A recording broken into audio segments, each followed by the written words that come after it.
זוז, אתה לא קשור אליי. שלום, היפה של השכבה, אתה היית מאוהב בי, אתה זוכר? לא ממש. אתה זוכר? לא. אתה זוכר? לא כל כך. מה נשמע? היי. ערב טוב לכל מחזור א'! אתם נפגשים כאן הערב אחרי 30 שנה! נפלא! תודה.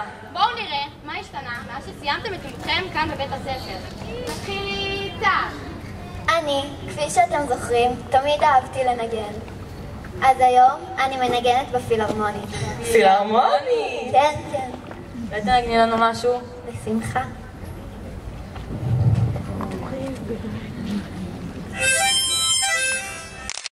מה זה דבר הזה? מה זה? בוז'ו, אני הגעתי לפה במיוחד מפרי. אוללה! יש שם סטודיו ענק לאומנות. הנה משהו שהכנתי. אתם מוזמנים לקפוץ. אקפוץ. טוב, אז אני הייתי היפה של השכבה, כמו שאתם זוכרים. זה זיכרון של דג. טוב. אני היום מתגוררת בניו יורק, שזה טיפה יותר טוב מפריז. רגע, הבאתי לכם את בעלי, נגיד שלום. היי, nice to meet you. שקט, זהו. וזהו, היום יש לי חברה למוצרי קוסמטיקה מאוד מצליחה. ואני רואה על הפנים שלכם שאתם זקוקים למוצרים שלי, אז אל דאגה, אני אביא לכם קופונים. לא תודה, בסדר. אני תמיד עשיתי בעיות בבית ספר. אז לא תאמינו, היום יש לי חברת הייטק ששווה מיליונים. מיליונים!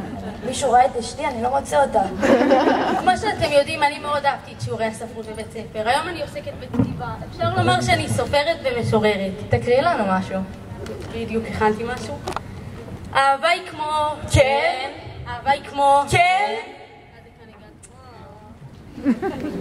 ואחרון חביב, כבודך אמר... מי אני? כן, אתה. ציפור קטנה לחשה לי, היית מאוהב. לא הסכמת לחשוף את הסוד הגדול. נו, אז מי זאת הייתה? הייתי אני, אתה לא... האהבה הזו מלווה אותי עוד מאז הגן ועד ערכתי סרט. ערכת עליי סרט? אז זה חמוד, תלמד ממנו.